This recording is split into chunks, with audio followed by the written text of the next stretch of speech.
So for those tuning in, this is just starting now. This is the Leeds Edutainment Podcast, and today we are speaking with special guest, New England rapper Lateb, not late B Lateb. That's how it's pronounced. And Lateb, yes. that name. You're Peruvian, right? That's I am. Is that name Peruvian, Lateb? I mean, Lateb, I just came up with. You know how long I've been rapping, Ned. Yeah. So it's been. I think the way I did it was, I think I was really trying to license a name, but everything I kept wanting to get was taken. So I'm like, damn, what do I want to represent? I want to represent my people, the Latinos. So I was like, all right, Latino. And then I'm like, what else can I do just to like? I'm like, I want to represent myself because I'm going to constantly be changing, I'm pretty sure. So I was just like, EBR my initials because my actual birth name is Eric Baldeon. So Latin people, Eric Baldeon, Lateb, easy, freaking, I don't know. That's just what it was. I was a young kid when I came up with it, and it just stuck, Cool. For those, me and you, for those who don't know, me and you have been known each other and we've been working together for 15 plus years, I think. For sure. A funny story is how I came across you was my boy Peter Parker at the time when I was first starting shows and I was trying to branch out to the local scene.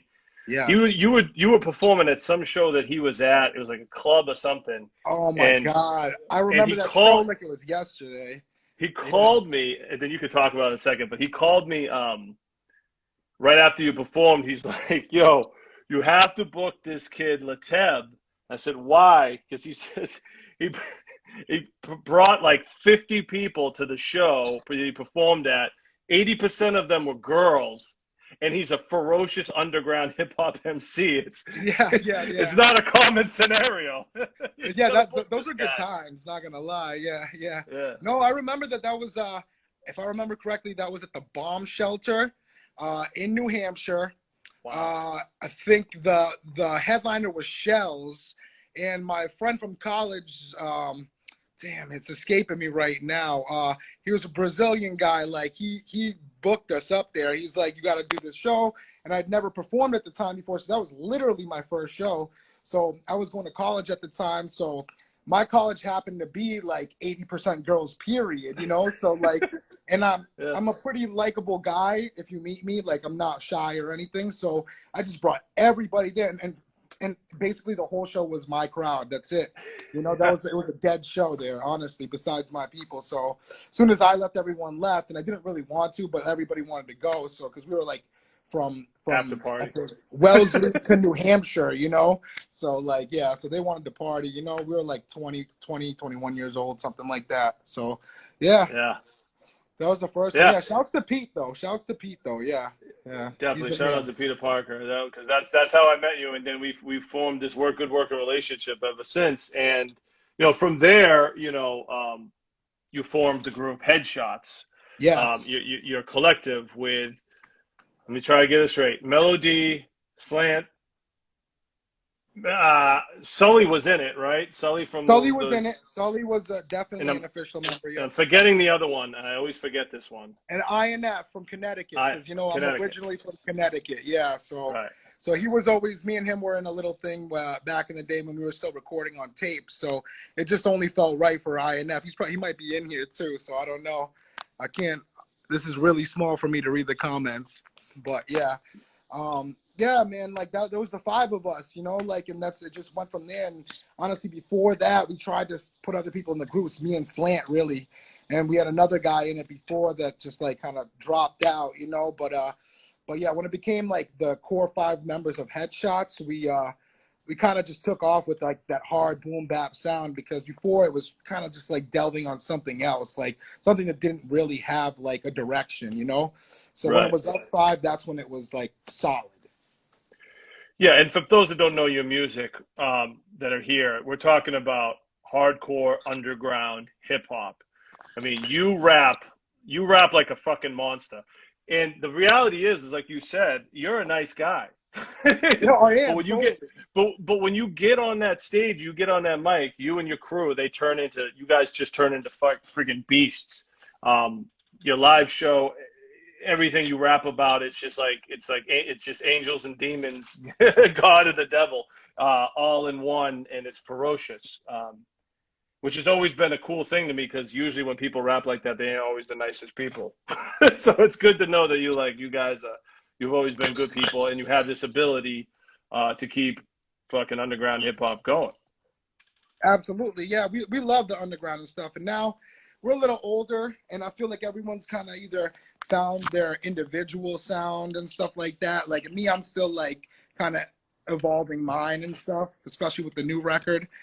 But yeah, we love the culture, and like the underground stuff is always like our home, you know? Like we love that, especially if it's Heddshotts music. It's never gonna change. You get a Heddshotts album that sounds like completely different, it's never gonna happen. You know, it's never gonna happen.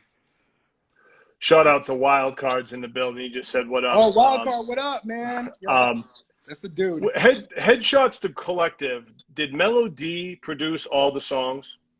Okay, so in the past, I mean, we've had mixtapes that were completely produced by other people, like Junior Machno. As we progress, Melody's done definitely, I would say 70% of all the production, minus maybe two mixtapes actually. We did one with Mateo Getz, if you can believe it, man. Mateo Getz. So we did that one, and we did the Junior Machno one, who's a great producer from France, you know. But as far as like the album or the normal stuff, it's mostly Melody, and the next one's gonna be mostly Melody too, you know. Yeah, Melody is definitely one of the more underrated producers out here in New England, for sure. For those that don't know, hit up Melody if you need beats. You'll get fire. We've done many things.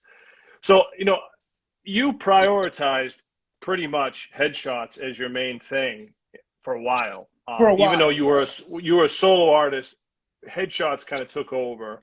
And because I could see why, because it's easier to do a show with live 5 people while working together. You can get more accomplished that way. Yeah. But I also want to talk about from there, you form Headshots, and then, we're doing shows and whatnot, and then, things start to happen, and I know this is going, I don't want to, if I'm pushing the boundaries of what I'm saying, feel free to stop me. Okay. No, it's cool, man. But I'm open, so. you start hustling on the side. Right? Yeah. Like many rappers, you start hustling to try to make ends meet. And a lot of that was actually music driven, to be honest with you. You know,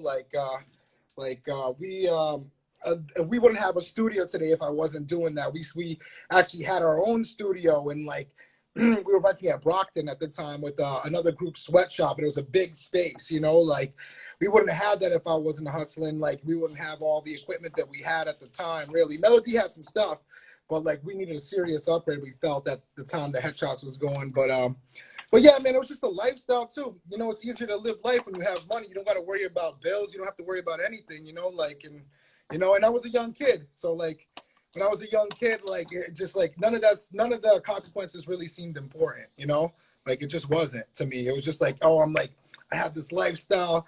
I'm like doing great. You know, like all my bills are paid. I have a house. I have whatever. You know, I have a new car, like a Cadillac. It's just like such a young kid thing to do. Now that I'm looking back at it, it's like, and it wasn't really necessary for me to do because I was always a hard worker and any respect whatever I tried to do, you know. But it was just easy money, you know. It happens, I guess. You get caught up in that lifestyle.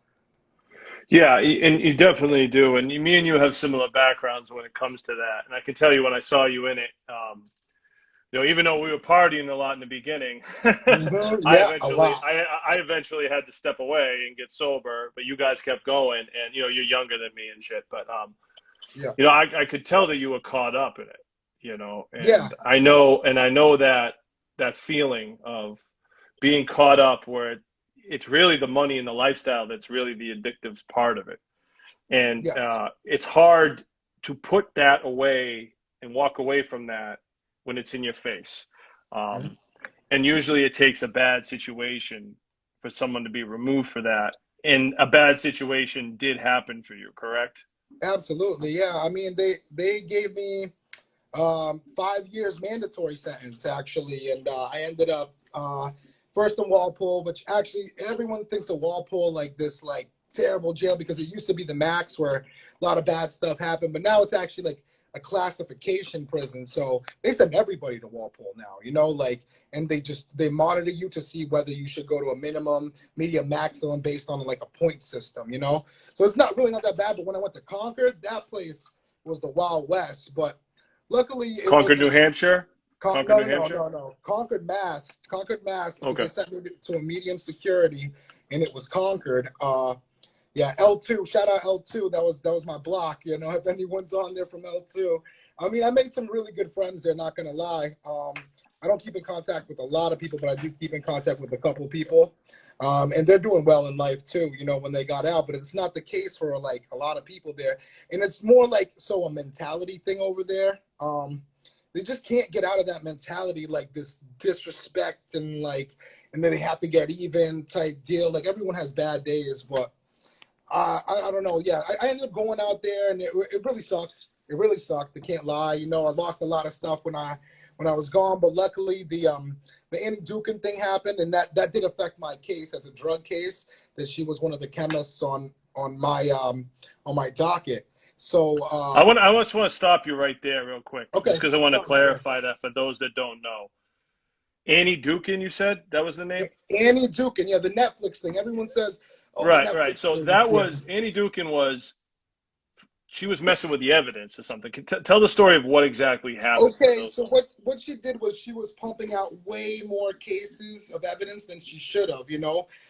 She was just like altering the evidence to look to everybody's evidence to look like they were guilty, basically. And she got caught on one case, basically. Like they're like, why is this woman entering 3 times as many cases as a normal chemist should, you know, like, and submitting them to the courts. And so they caught her doing this. And once you get caught one time on any case, all your evidence is rendered inadmissible. So therefore, they had to call back all the court cases and stuff. You know, like, so I had to go back to court. Like my lawyer called me, and he told me that I had to go back to court, and he could probably get me out. I literally walked in there into Norfolk Superior Court. They had me in chains still, yo, and I didn't know what was going to happen, you know, like, I didn't know if they were going to let me out that day or if I had to get called back or whatever. Within literally 30 seconds of them walking me in the courtroom, they told me I was free. And it was just like such a relief. It was absolutely nuts, actually. Like, I was still chained up, but I was like dancing in the cell, literally, because like I was supposed to be gone for another 3.5 years, man. Like, that wasn't supposed to happen at all. And, you know, like, yeah, someone was looking out for me on that. So that was really crazy, actually. But I'm thankful that it happened. Yeah, because so you got sentenced to 5 years. You did 1.5 years, and then you got out because of this technicality 3.5 years early, correct? Correct. That's a freaking miracle. There's my brother Slant right there. I see him messaging right there. Yeah, Slant. Shout out Slant. Slant in the building, Tech in the building. Oh, my brothers, King Jay's in the building. These are all my peoples. Absolutely. Yeah, shout out to all the Heddshotts fam. Shout out to Goober too. Goober above. We miss him, yo. I always gotta shout out my brother Goober, no matter what. Man, we miss him dearly. Yeah, and shout out Goober, man. He was a good kid, man. Always positive kid. I was glad that he was at that woke show we did. That was the last time I saw him, and I'm glad that's probably the last show he ever went to, man. You know, like that was a good one too. It was a good one to go out on. Yes, yeah. Prior to you getting arrested and going to jail, you had built up a good buzz. I remember at that time because you did an album with Stu Bangers, right? Yes. And you did it, and you had features with Vinny Paz too, didn't you? We did. I did a song on the Black Poet album with Vinny Paz, is what it was. Yeah.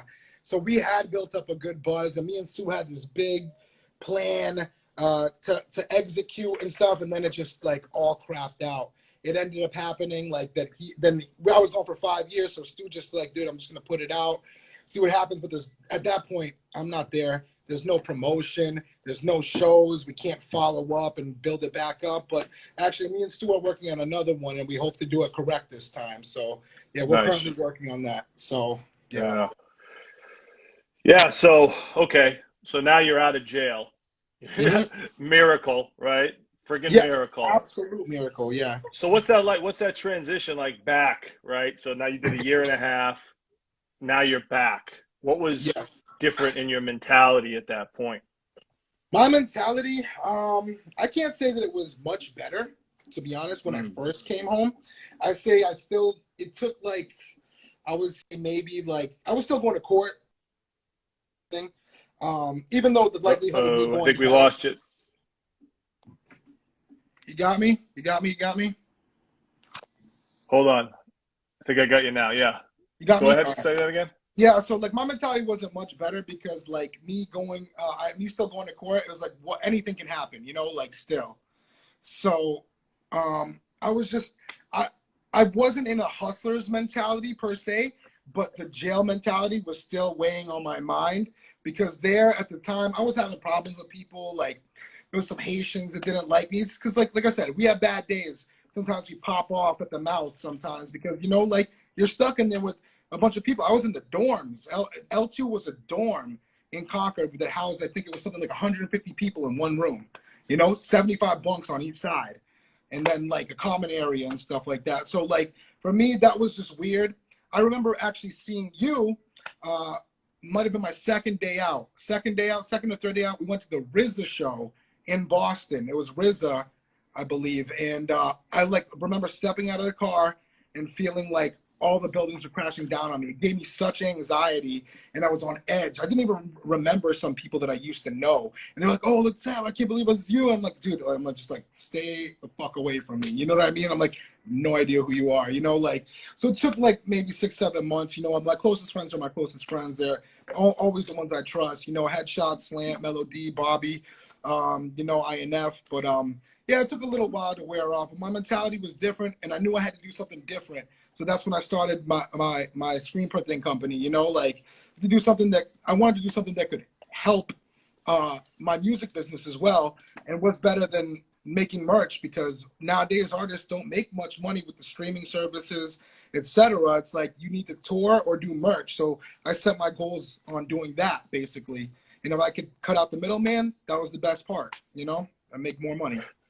Yeah, and you've gone pretty hard with that, owning your own t-shirt printing business. Is it just t-shirts, or you do everything, right? You do We do hats and everything. stuff. We do embroidery. We do heat press vinyl, you know, like the only thing I don't do is like sublimation. I just particularly don't like that kind of work, you know. So but I stick to three. We do like team sports, lots of businesses, things like that, you know. We do embroidery too, like for big companies, and we've done stuff for the Celtics in the past and all these big companies. But honestly, I prefer working with small business always. Yeah, yeah, it's really impressive. You really took that thing to the next level. I mean, every time I talk to you, you're pretty busy. You're always busy, Yeah, yeah, yeah. And almost to the sometimes the point. music suffers, yeah, but Yeah, that's what I yeah. was saying. Like, I think like your business is you've gotten that thing almost so successful that it does interfere with your music a little bit and what you really want to do. That must be a tough balance. Yeah, that's the toughest balance, to be honest with you. But at the same time, that business like allows me to do what I'm doing right now. I'm in Costa Rica chilling, you know, like so like it's good and the bad, but I'll find the balance. I'll find the balance, you know. Yeah. So I want to talk about, now the new music and moving forward now. You started, like I said earlier in the interview, you're known for ferocious raps, Yeah. underground fire. And then all of a sudden you started experimenting with some singing and trying to hmm do something different. What was the inspiration behind that, and what made you want to start doing that? And it sounded pretty good. It sounded Yeah, yeah, excellent. I know. I mean, I guess you could say it's because it sounded pretty good, but just because I started working with an engineer through a mutual friend, my friend John Snyder, linked me up with this guy. His name was Sip, Mike Sip. Shouts to Mike Sip. But I ended up finishing this album with Art because he just has some health issues and stuff. So like, I just was easier for me to finish it with Art. But I gotta give him full credit. Mike Sip.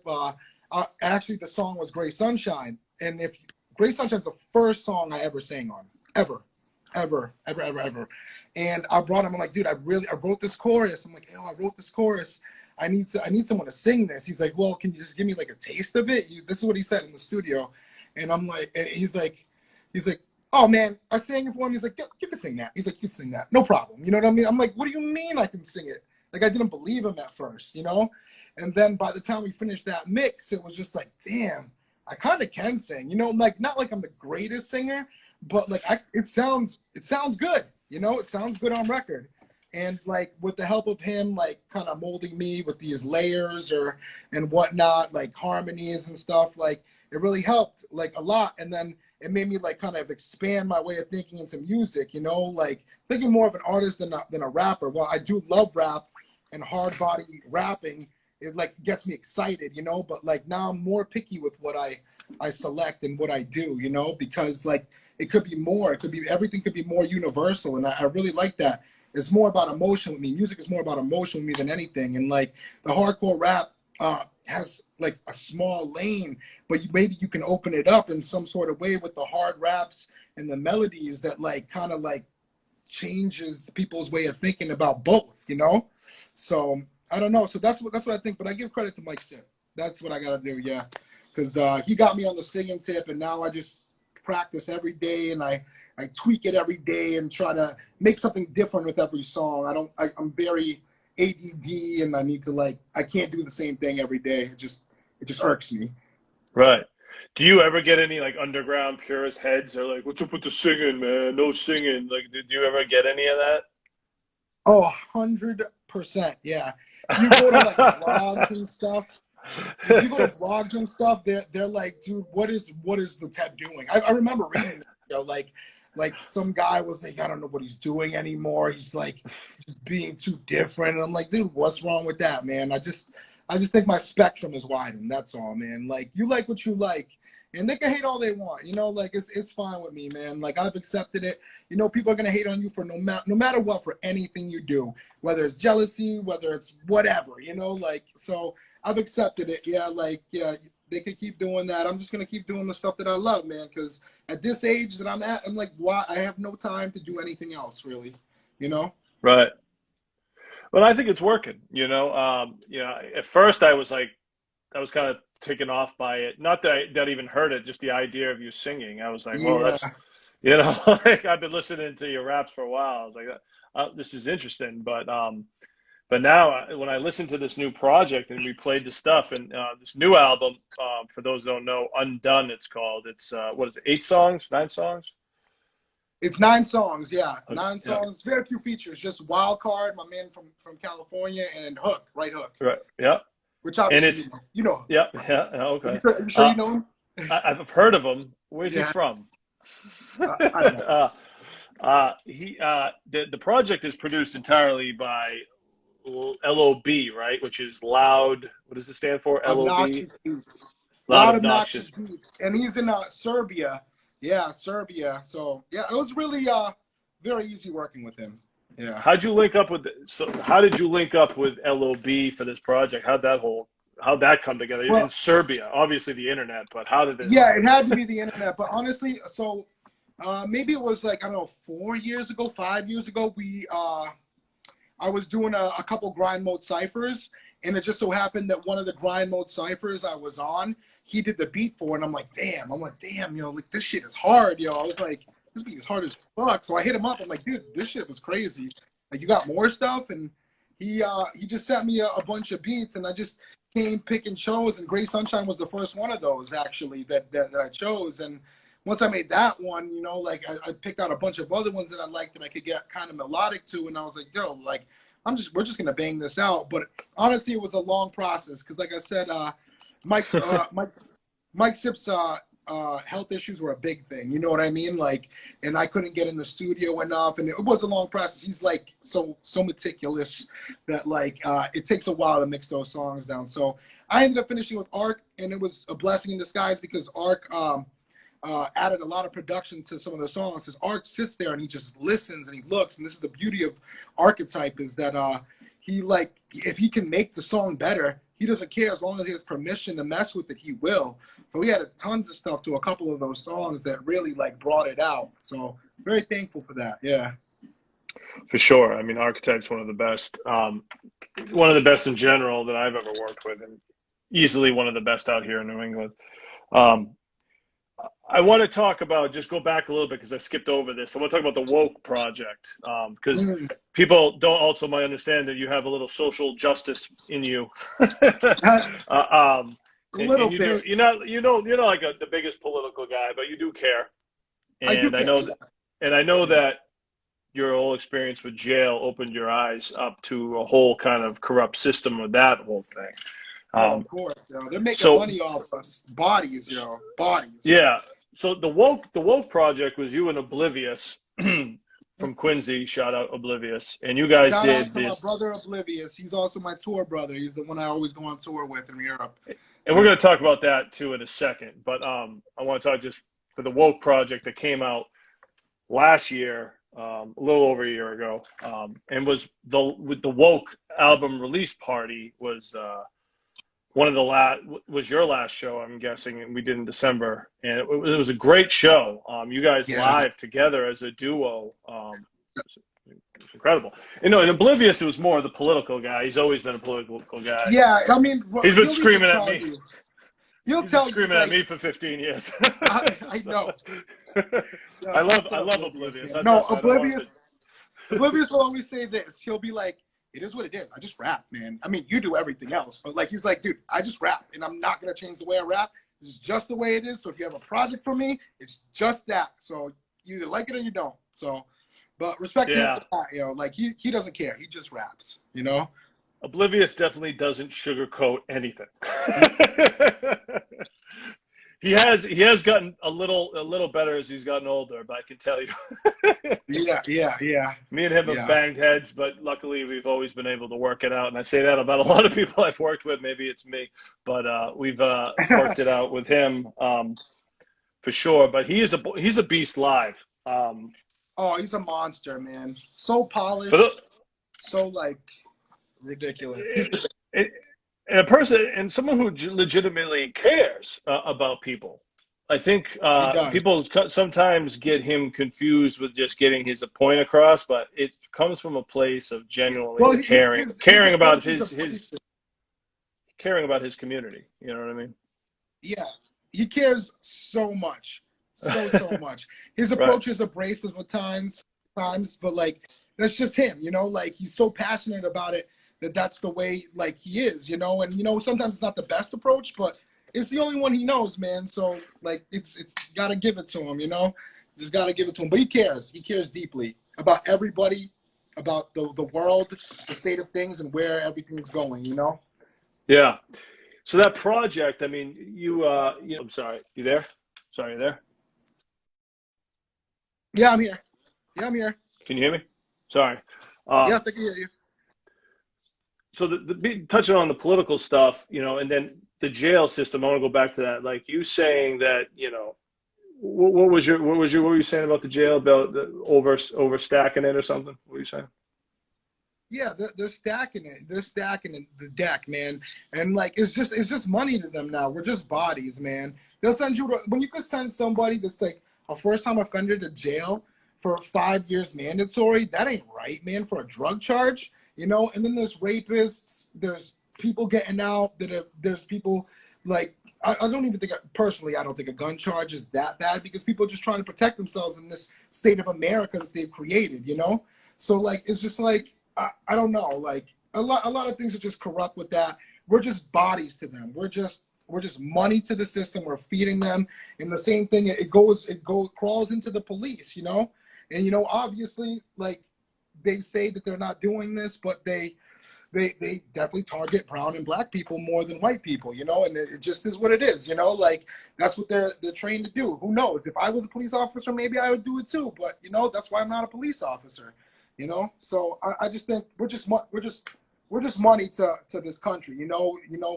They just need to fill their pockets and that's it, you know. In there, there's a lot of people don't belong in there, man. I will say this: a lot of people do not belong in there. A lot of people, you know. So yeah, but they're there, you know. Yeah, I mean, you know, hopefully people are going to start chipping away at that, and hopefully we can get more people out that shouldn't be in there, and hopefully, you know, with people like you speaking your message from experience, more of that, things will change with time. The problem too is that, like, you know, like say you stick some kid in there for 5 years. It's first time, you know. After 5 years, what's his mentality going to be? It's just going to stay the same, you know. Like, and this, I find this with a couple of my friends that have gotten out of there. They can't get out of that cycle. Now we have a country that are putting people in that cycle, you know, when maybe they shouldn't be, you know. Like, now they're going to forever be a criminal in their own mind, so they're just going to keep doing like harsh things, you know, like things that'll land them back. And that's fine with the country because that's more money in their pocket. It just keeps going back and recycling the money, you know. So that's just what I think. That's my opinion, you know. Like, obviously everyone can not take it to heart or take it to heart, but that's what I think, being firsthand in there, you know. Like, jail's big business. Big business. It is. Mm-hmm. So shout out to anybody who, you know, has been through that, has dealt with that. You know, shouts to a tough everybody. situation. I want to move forward. You've been lucky to tour overseas. Yeah. Let's talk about that. How did that even happen? And how have you been able to maintain it, and talk to about some of your experiences with that? Well, the first thing was I was just going over to Europe for vacation one year, and I was going, I believe, with it was with my brother, I think, and his girlfriend, and we were, and I'm like, well, I'm gonna be in Europe, and this was before Oblivious came, and I was like, man, maybe I could get some shows out there if I try hard enough.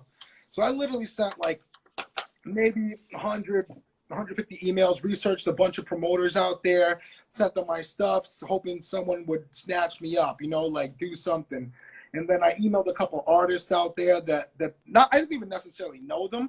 I just did. I'll be like, hey, I'm looking to do stuff, like blah, blah, blah, you know, like just like on a hope. And then I ended up hitting in Denmark. Denmark was the first place, and you know who actually told me about this? It was Sick Nature. Sick Nature. Shouts to my brother Sick Nature in Denmark. He is the freaking man for this. But I ended up hitting out there. Yes, Snowgoon, Sick Nature. So Sick Nature got me a show in Denmark one time. I got a show in Germany as well, and I think the other one was Amsterdam. So I went out by myself. So I took a loss on all these shows the first time out. It was like 3 shows or something like that. And I paid my way, took a loss, paid for the place to stay. But Sick Nature met up with me, introduced me to some other people. And he didn't know me. So that guy is like the most solid guy I know, I think. Like, it's just like, he had no idea, but he liked my music. And he was like, hey, like, I'll meet up with you. We had coffee. And then we went, he took me to the show. We rocked the show, everyone loved it, and then they wanted to book me more. So it started like that. Then, after those 3 shows, the following year, me and Donnie were looking to push the Woke project. And I was like, all right, let's do this. So, like, I literally sent so many more emails, like at least 1,000 emails I must have sent all over Europe. Maybe got hit with like 5 shows, you know? You know, it's a lot of work, man. You know, when you have no connections, you have to actually put in like all the effort to get those shows in Europe. So I did that. We got like 5 shows, and then luckily Rex was like, Rex knows us, but he wasn't like close with us at the time. Now I'm very close with Rex. Rex is my man. You know, I just visited him and his wife in Florida before we came to Costa Rica, actually. So he was like, hey, man, like, you're going to be here. Like, we're going to be here. So, like, why don't you just come join the shows? And Rex is so funny. He's also the man because he won't even tell the promoters, you know? Like, he's just like, all of a sudden, like 10 artists roll up to your venue looking to perform. And the promoters are, like, going crazy trying to find slots. But it didn't matter. We performed 1 song, 3 songs. You know, it didn't matter. Like, we were there. And then once Rex got us onto those shows, like, I think it was like 5 or 6 more shows. Then we actually had like a solid foundation for these shows because we did Poland, we did more Germany, we did Switzerland. And in Switzerland, that's where we got. That's actually, he was one of the promoters that was very annoyed that we were there.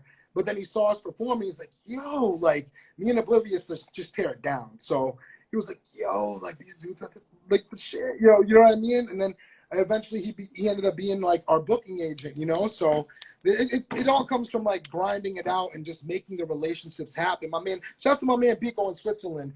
And actually that other tour that we came back from, we were on tour with him, our last show. And this is what Pico likes to say, that it was the last show in the world.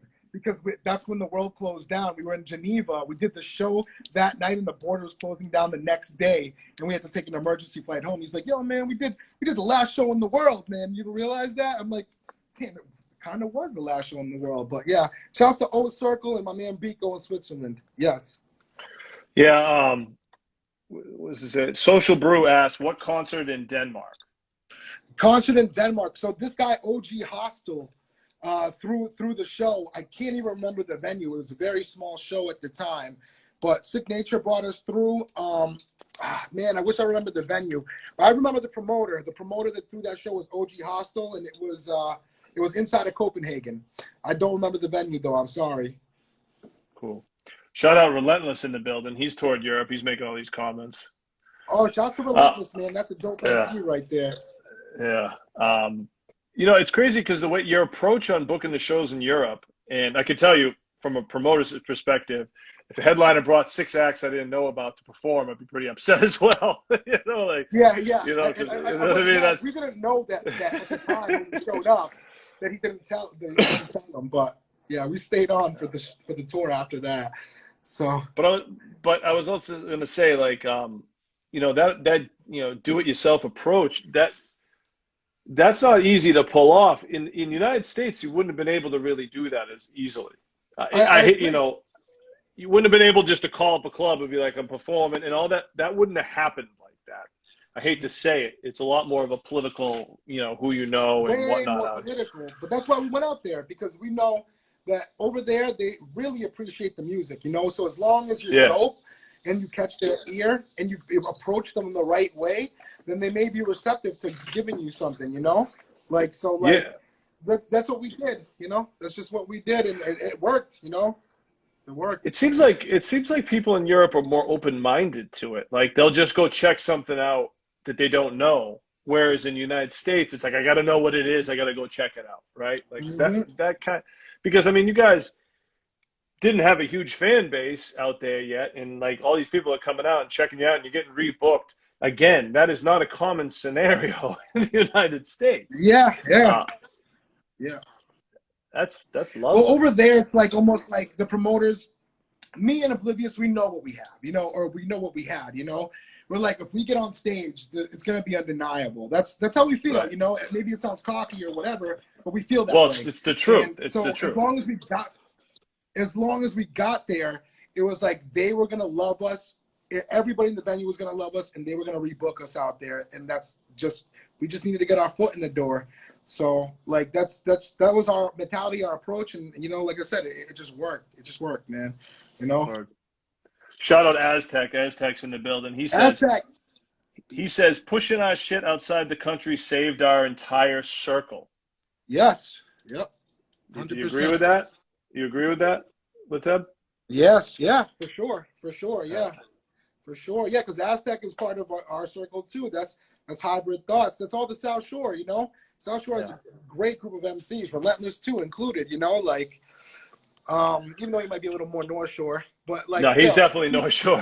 we still consider him South Shore though. He's like he's a good visitor.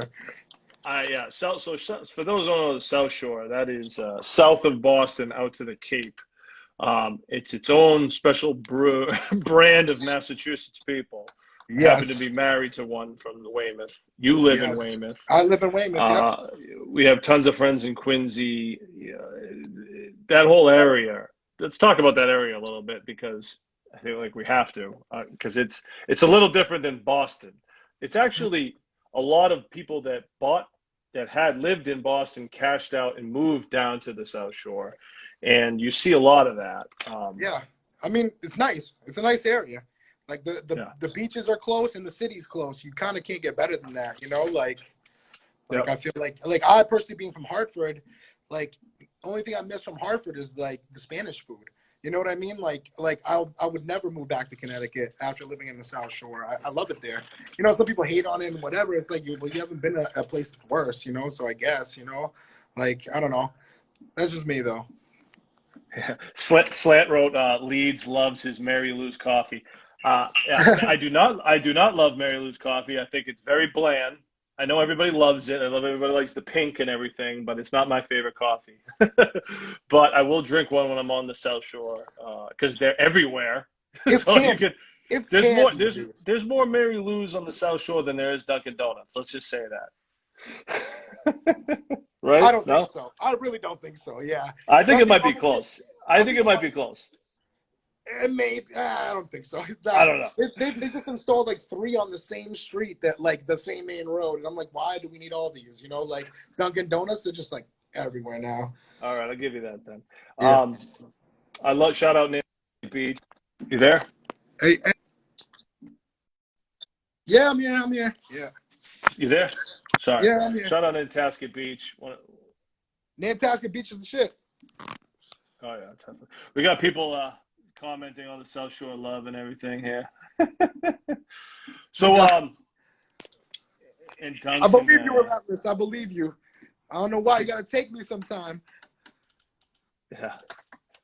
Yeah. North Shore has definitely got you beat in Spanish food. Oh yeah, I believe it. In Spanish people in general, maybe. You know? Yeah. Definitely. Yeah. So what's next? Where's your mind at these days? You dropped the Undone album. You're taking a little vacation in Costa Rica. What's next when you come back? What we got in the When what I you got in come the back, pipeline? I'm gonna be dropping another live video for Gray Sunshine with the piano. And that's funny because the Another Day video got kind of like a little hate because, like I said, I'm not like the best singer. I don't claim to be, you know, but it sounds good on record, and I just stepped out my box. So I have one dropping for that. I have a bunch of videos coming to promote the album so far, and then after that, I've been working on the stuff with Stu Bangers, obviously, but that probably won't be out till the end of the year, beginning of the next year. And I also have a chick album. A what? A chick album. See, A chick album. I couldn't wait. I couldn't wait to see your face when I said that. Yeah. Is this a new genre? Is this a new genre? Chick Oh album? yeah. Oh yeah. Yeah. Yeah. You know, I can't stay put, man. So okay, so chick album, and you talking an R&B album? Is that I'm what talking like mainly R&B album. Yeah. you're singing to women on the album? Basically. I'm singing to women, relationship status, stuff like that on the album. But it's not going to be very long. But I already have a bunch of songs. John Glass, shouts to John Glass too. Also, the Woke album. You know, I have pretty strong songs, and I'm just like, man, like this is kind of. When I was doing them, I'm like, damn, this is kind of good. You know, like when you listen to the radio, you listen to this, you listen to that. I'm like, damn, this is kind of good. You know, but it still got my spin on it, no matter what. I'll always put my spin on everything. You know. But speaking of your spin, what is this thing you always write, girl? What is that? Ooh, girl. Hashtag. Ooh, girl. Yeah. No, hashtag girl, man. Yeah. I mean, that's just something is that the taste of a chick album right there? I was gonna call it girl, but I think somebody already dropped an album, girl. I think it was Pharrell or something like that. So I'm just gonna call it this album, fucks. You know. And then I'll drop the Stu album after that. So I'm gonna be very confusing for the general public in the near future. Can we get Stu Bangers to produce the chick album? That would be next level. I think he has one joint on there. He has one joint on him, but I don't think he'd want to produce the full thing on that. You know, like that would be epic. No, I need that in my life. I need that in my life. That would be crazy, actually. But yeah, no, he'll probably have one on there for the chick album. But he's very diverse now. If you're looking at him and his son's Instagram, you know, like they have a lot of different beats. As like they still have the signature sound that they've always had. Yeah. But he's got a lot of stuff on there. Like I know he's working on an album with Sick Jackin', working on an album. Oh, he's about to drop the Bobo album of Cypress Hill. Him and Bobo, like that's gonna be that's crazy. He showed me a couple of joints, crazy joints on there, you know. But he's always gonna stick to his script, I think, you know. Like like I could be wrong, but I think he just enjoys that kind of music, that lane, and like more power to him, man. I can't stand still, so I'm just gonna confuse the shit out of people until the day I die. So yeah, just confused me. I'll tell you that much. Yeah, I know. I wanted to. I wanted to. Yes. But but I will drop the Stu Bangers album for the heads, and I know everyone knows. If if you know me and my music, you know Live Brutal. That one that should have gotten way more push. You know, I did have my biggest buzz at that time. So there's gonna be Live Brutal too, and it's gonna stay true to that street album, that street feel, and I will incorporate a little more melodic stuff, but it's gonna be a street album, like thematically. All right. Awesome. Well, I will let you get going because you're in your nice Costa Rica environment. Hell yeah. But man, I really appreciate you coming through doing this, man. We've known each other for a while, and it's good to talk about the whole story because from the beginning to now and everything that's gone down, it's pretty crazy. Yeah, man. It seems like a long way. Like when we reminisce and think about it, like I don't even realize. It just feels like I blinked and it's all of us, So. Word. Crazy. Well, look forward to when you're getting back. We'll build from there, man. And I really want to appreciate, and I want to thank everybody for tuning in right now to the Leeds Entertainment Podcast. And with special guest thanks to all my Lateb. peoples on here. Thanks to all my people's Headshots. I see you all. I see Tech, Relentless, all y'all dudes, y'all my family. I love y'all. All right, and we'll keep it popping, man. All right. I'll see you when you get back. I'll see you when we get back, man. All right, later.